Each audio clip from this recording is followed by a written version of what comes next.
Hello everyone. कल से शुरू होने जा रहे हैं एसएससी सीजीएल के टीयर 1 एग्जाम। 9 सितंबर से पहली शिफ्ट शुरू हो जाएगी। तो आज हम बात करेंगे कि आज लास्ट डे पे आपको कौन कौन सी चीजें करनी चाहिए और कौन कौन सी चीजें आपको अवॉइड करनी चाहिए। इसके साथ ही हम बात करेंगे कि कल एग्जाम से पहले आपको कौन कौन सी प्रिपरेशन करनी है और कौन कौन सी चीजों को आपको माइंड में रखना है। तो चलिए बिना टाइम वेस्ट करे सीधे टॉपिक पे आते हैं। सबसे पहली चीज है कि आप रिलैक्स करें। आपने जितना पढ़ लिया है वो सफिशिएंट है। आप एक कॉन्फिडेंस लेके आए कि मेरे लिए मैंने बेस्ट प्रिपरेशन करी है और नई चीजों की तरफ ना देखे। अगर आपके सामने कोई पीडीएफ आती है, नया मटेरियल आता है, तो आप ये मत सोचे कि मैं लास्ट मिनट में इसको भी पढ़ लेता हूं, क्योंकि एक तो वो आपको याद नहीं रहेगा, दूसरा वो आपके कॉन्फिडेंस को कम करेगा। तो इन चीजों को ना करते हुए आप थोड़ी सी एक्सरसाइज कर सकते हैं, जैसे कि आप मेडिटेशन कर सकते हैं, डीप ब्रीदिंग कर सकते हैं, या फिर कोई अगर आप स्पोर्ट्स कोई खेलते हैं तो आप 1-2 घंटे वहां पे जाके अच्छे से खेल के आ सकते हैं। इससे क्या होगा कि आप एक एनर्जी महसूस करेंगे और उसके साथ साथ जो टेंशन आपके माइंड में है एग्जाम को लेके, वो टेंशन थोड़ी सी कम हो जाएगी। तो लास्ट डे पे सबसे पहला सजेशन तो मेरा यही रहेगा कि आप जितना हो सकते हैं रिलैक्स करें, माइंड को प्रिपेयर करें, अपनी बॉडी को प्रिपेयर करें कल के एग्जाम के लिए। देखिए, फिर भी अगर आपको ऐसा लग रहा है कि मुझे कुछ ना कुछ तो करना चाहिए, मैं सारा दिन अपना ऐसे वेस्ट नहीं कर सकता, तो आप कुछ इंपॉर्टेंट फॉर्मूलाज होते हैं, इंपॉर्टेंट पॉइंट्स होते हैं, आप उनको थोड़ा सा मगअप कर सकते हो। ठीक है, आप एक बार उनकी रिवीजन ले सकते हो, बट इसमें मैं सजेस्ट करूंगी कि मैक्सिमम 1.5 से 2 घंटे आप इस पे लगाइए। उससे ज्यादा टाइम आप लास्ट डे पे किसी भी फैक्ट को ना दे। ठीक है, एक बार जो आपने हाईलाइट करे हुए थे आप उसको एक बार देख सकते हो मोटे मोटे तौर से। उससे क्या होगा कि जो आपने लास्ट मिनट के लिए छोड़े हुए थे वो एक बार से रिफ्रेश हो जाएंगे।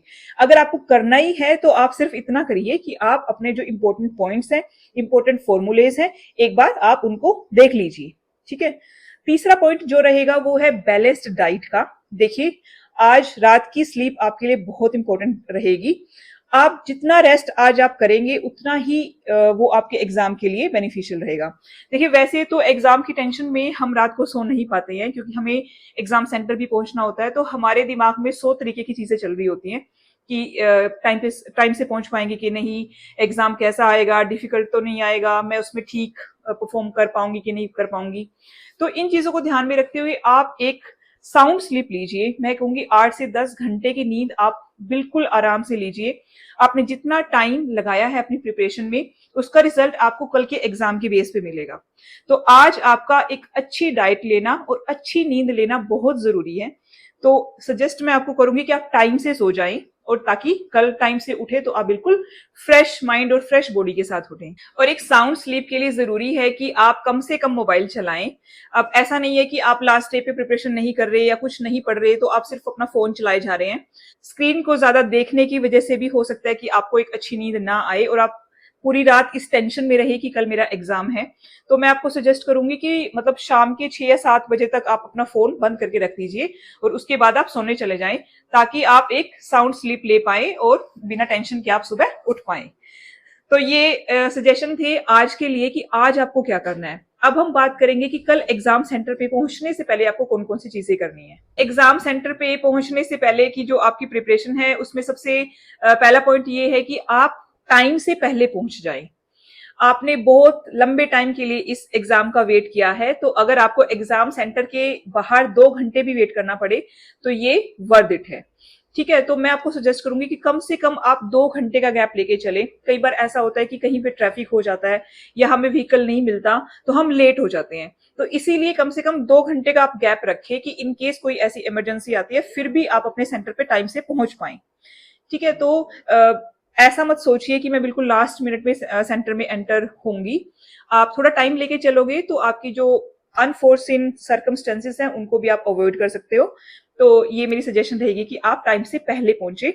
वैसे तो आपने गूगल मैप पे चेक कर ही लिया होगा, ये कई कैंडिडेट्स ऐसे होते हैं जो पहले ही जाके चेक कराते हैं मेरे एग्जाम सेंटर कहाँ है।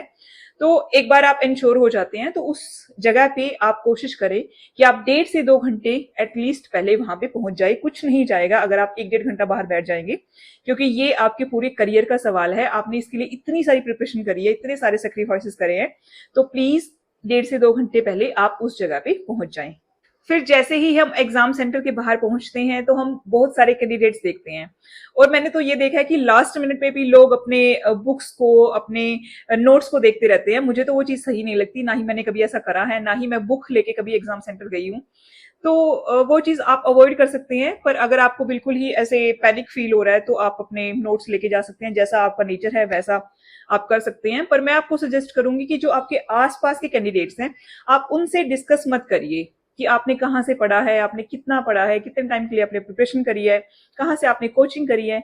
तो ये चीजें आप जस्ट बिफोर एग्जाम किसी से डिस्कस ना करें, क्योंकि क्या होता है कि कई बार हम दूसरों की बातें सुन के अपने कॉन्फिडेंस को कम कर लेते हैं और हमारे माइंड में वो स्टिक हो जाता है कि इसने तो इतने टाइम से प्रिपरेशन करी है, या इतने इसने तो इतना सारा मटेरियल पढ़ा है, तो मैंने तो कुछ भी ऐसा नहीं करा, या इसने तो फलाना मॉक टेस्ट लगा लिया, मैंने तो सिर्फ एक ही लगाया, इसने 4 लगा रखे हैं। तो वो चीजें हमारे कॉन्फिडेंस को कम करती हैं। तो आप किसी भी कैंडिडेट से एग्जाम से रिलेटेड कोई भी डिस्कशन ना करें। अगर आपको बातचीत करनी है तो आप लाइट मोड में थोड़ी सी हल्की फुल्की कॉन्वर्जेशन कर सकते हैं, बट एग्जाम से रिलेटेड, पढ़ाई से रिलेटेड आप कुछ भी डिस्कशन एग्जाम से पहले किसी भी अननोन पर्सन के साथ ना करें। अच्छा, जैसे हम एग्जाम सेंटर पे पहुंचते हैं तो फिर बात आती है कि हमें 1 घंटा तो एग्जाम में बैठना होता है, और उससे पहले हम जो हमारी फॉर्मेलिटीज होती हैं, बायोमेट्रिक की, अटेंडेंस की, वो सारी फॉर्मेलिटीज पूरी करनी होती है। तो आपको एक्स्ट्रा बर्डन आपके माइंड पे ना रहे तो मैं तो ये भी सजेस्ट करूंगी कि आप कंफर्टेबल कपड़ों में जाएं। मतलब ऐसा नहीं हो टाइट कपड़े डाल लिए और आप अच्छा दिखने के चक्कर में, प्रेजेंटेबल दिखने के चक्कर में आप ऐसे कपड़े डाल गए जो आपको पूरे एग्जाम के दौरान परेशान करते रहे। तो आप लूज कपड़े डाल के जाइए, कंफर्टेबल, जिसमें आप आराम से सिर्फ पूरा ध्यान अपने एग्जाम पे लगा सके। तो कंफर्टेबल क्लोथिंग बहुत जरूरी है ड्यूरिंग एग्जाम, क्योंकि ये ऐसा कुछ नहीं है कि आपने किसी को यहाँ पे जाके इंप्रेस करना है, ये बड़ा जरूरी है बड़े अच्छे से कपड़े डाल के जाना। तो जिसमें आप कंफर्टेबल रहते हैं, जो आपको मौसम के अकॉर्डिंग सही लगे, वो कपड़े आप इसमें डाल के जाइए। जैसे ही आपको अपनी सीट अलॉट हो जाती है तो उसके बाद आप क्या कर सकते हो कि जो आपको रफ पेपर मिलता है, आप उसमें कुछ स्क्वायर, कुछ क्यूब आप उसमें लिख सकते हो, या कोई इंपॉर्टेंट चीज जो आपको लगती है कि आपके माइंड में है, तो आप वहां पे उसको नोट डाउन कर सकते हैं, ताकि ड्यूरिंग एग्जाम आप एकदम से कैलकुलेशन में अटके ना और अपने वहां पे अपने उस पेपर पे चेक कर सके। तो इस तरीके की चीजें आप एग्जाम शुरू होने से पहले कर सकते हैं, जो आपको पेपर मिलता है उस पर आप मेंशन कर सकते हैं। और दूसरा क्या है कि एग्जाम शुरू होने से पहले लगातार आप इधर उधर ना देखें। उससे क्या होगा कि आप नर्वस हो सकते हो आसपास के लोगों को देख के। कई बार लोगों के चेहरों से लगता है कि ये तो बड़े इंटेलिजेंट है, या इन्होंने तो बड़ी प्रिपरेशन करी है। तो इस तरीकों की चीजों में आप मत ही पड़े। आपने जो करा है आपके लिए बेस्ट है, आप सिर्फ अपने आप पे फोकस करें। तो मैं तो एग्जाम से पहले ओम का उच्चारण किया करती थी, मैं तो गायत्री मंत्र बोला करती थी। तो मैं भी आपको सजेस्ट करूंगी कि जिस भी ईश्वर को आप याद करते हैं उसका थोड़ा ध्यान करें, और 5, 10, 15 मिनट के लिए आप रिलैक्स होकर अपनी सीट पे बैठ जाएं। इधर उधर देखने की बजाय अपना पूरा फोकस अपनी प्रिपरेशन पे, अपने कॉन्फिडेंस पे लेके आए। उसके बाद आप अपना एग्जाम शुरू कर सकते हैं। एक बार जैसे एग्जाम की टाइमिंग शुरू हो जाती है, तो उसके बाद जैसे आपने मॉक टेस्ट में प्लान किया था कि मैं कौन सा सेक्शन पहले करने वाली हूँ, जैसे रीजनिंग पहले करनी है, मैथ्स पहले करना है, या फिर इंग्लिश पहले करनी है, जो आप ड्यूरिंग मॉक टेस्ट प्रैक्टिस कर चुके हैं उसी चीज को आप वहां पे एक्शन में लेके आइए। ऐसा नहीं होना चाहिए कि आपने शुरू से शुरू कर लिया, वहां पे जो भी सेक्शन पहले आपका रीजनिंग का पहले आया तो आपने रीजनिंग से शुरू कर लिया। जो आप अपनी मॉक टेस्ट के ड्यूरिंग करते थे वही चीज आपको यहाँ पे इंप्लीमेंट करनी है, क्योंकि तभी मॉक टेस्ट का फायदा होगा। आपकी इतनी सारी प्रैक्टिस करेगा तभी फायदा होगा अगर आपने उसी स्ट्रेटेजी को यहाँ पे फॉलो किया है। कोई भी नई स्ट्रेटेजी ना बनाए, जिसपे आप काफी लंबे टाइम से काम कर रहे हैं उसी चीज को आप यहाँ पे फॉलो करिए, तो वो आपके लिए बेनिफिशियल रहेगा। एग्जाम शुरू होने के बाद आप जो भी क्वेश्चन आपके सामने आता है, तो एक बार आप उस पर टाइम लगा के क्वेश्चन को बड़े ध्यान से पढ़िए। ऐसा नहीं होना चाहिए कि आपने हाफ स्टेटमेंट पढ़ ली, फिर आप निकालने लग गए, फिर आपने हाफ स्टेटमेंट पढ़ी, तो इसमें आपका बहुत सारा टाइम वेस्ट हो जाता है। तो एक बार आप पूरी कंसंट्रेशन से पूरा टाइम लगा के पूरे क्वेश्चन की स्टेटमेंट को पढ़िए, उसको समझिए। बेशक से इसमें आपका थोड़ी सेकंड ज्यादा लग जाए, बट बार बार पढ़ने की बजाय उसमें आपका कम्युलेटिव टाइम ज्यादा लग जाता है। तो मैं आपको सजेस्ट करूंगी कि आप क्वेश्चन को ध्यान से पढ़िए। जीके के कई बार क्वेश्चन होते हैं कि उसमें which is not among the option पूछा होता है, और which is among the option हम कर आते हैं। ये किस लिए होता है कि एक तो हम जल्दी जल्दी से पढ़ते हैं, उसको फोकस नहीं कर पाते। अब जैसे ऑफलाइन अगर हमारे पास कोई क्वेश्चन पेपर आता है तो उसमें तो हम टिक कर लेते हैं, पर ऑनलाइन में कई बार जल्दी जल्दी देखने की वजह से, या फिर जो प्रेशर होता है एग्जाम का प्रेशर, उसकी वजह से हम उसको थोरली नहीं पढ़ते और वहां पे सिली मिस्टेक करके क्वेश्चन को गलत अटेम्प्ट कराते हैं। तो आप अपने क्वेश्चन को ध्यान से पढ़िए, ये चीजें आपको अल्टीमेटली टाइम सेव करने में हेल्प करेंगी। Last but not least, question paper को देखने के बाद अगर आपको पहले कुछ क्वेश्चन डिफिकल्ट लगते हैं, ऐसा कई बार होता है कि हम क्वेश्चन पेपर शुरू करते हैं और उसके बाद first, second, third, fourth, fifth 4-5 question हमें नहीं आ रहे होते, तो हम उससे आइडिया लगा लेते हैं कि ये काफी डिफिकल्ट एग्जाम है। तो ऐसा नहीं है। अगर आपको ये लगता है कि ये क्वेश्चन में से नहीं सोल्व हो रहा तो आप उसको स्किप कर दीजिए। ये आपकी डिसीजन मेकिंग पावर रहेगी कि आपको कौन सा क्वेश्चन अटेम्प्ट करना है, कौन सा आपको स्किप करना है, कौन सा आपको लास्ट में करना है। और एक थ्योरी जो काम करती है, जो मेरे लिए काम करती थी, जैसे शुरू में कोई क्वेश्चन नहीं निकल रहा, तो जब हमारा माइंड उस प्रोसेस में आ जाता है, या हम एक बार सारा अपना क्वेश्चन पेपर कर चुके होते हैं, तो उसके बाद जब हम उस पर दोबारा क्वेश्चन पे आते हैं तो दोबारा आके वो क्वेश्चन बहुत इजीली सोल्व हो जाता है। तो एक बार में जो आपको डिफिकल्ट लगे, आप उसको स्किप कर सकते हैं बिना टाइम वेस्ट करे। आप उसको एक बार देखिए, आपसे हो रहा है तो ठीक है, फिर उसको आप सेकेंड रीडिंग में देखिए। ठीक है, तो आपको ऐसा नहीं है कि एक ही क्वेश्चन पे अपनी ईगो लेके बैठ जाना है कि मैं तो इसको सोल्व करके ही रहूंगी क्योंकि मैंने मॉक टेस्ट में भी इसको सोल्व कर लिया था।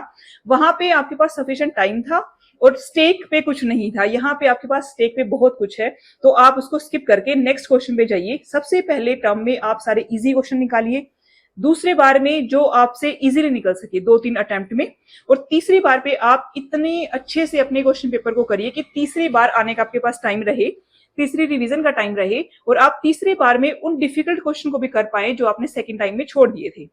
तो ये बड़ा जरूरी है डिसीजन मेकिंग ड्यूरिंग एग्जाम। पहले से कितनी भी स्ट्रेटेजी बनी हो, कितनी भी प्रिपरेशन आपने करी हो, बट अगर आपने अपनी समझदारी को अपने एग्जाम के दौरान नहीं दिखाया तो आपकी सारी प्रिपरेशन का रिजल्ट नेगेटिव हो सकता है।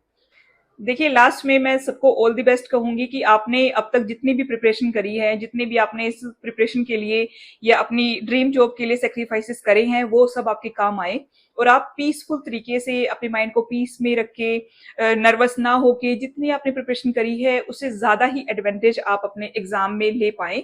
और ऐसा ना हो कि आप यहाँ पे डर के या फिर पैनिक में आके वो क्वेश्चन भी गलत कर जाएं जो आपने बड़ी आसानी से मॉक टेस्ट में सॉल्व कर लिए थे, या जो एक लंबे टाइम से आप पढ़ते आ रहे हैं। तो आप मेरे बताए हुए सजेशन को थोड़ा सा कंसीडर करिए और ये आपके लिए जरूर हेल्पफुल होंगी, क्योंकि यही चीजें हैं जो हमें लास्ट टाइम पे अपने माइंड में रखनी होती हैं। अगर हम अच्छे से इसमें परफॉर्म कर जाते हैं तो हम सक्सेसफुल हो जाते हैं।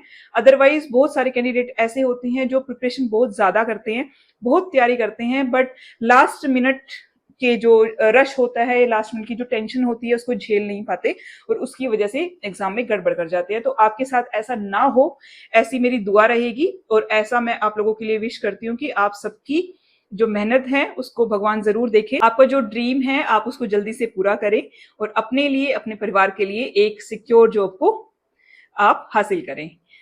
Thank you so much. Have a nice day. Good luck. All the best.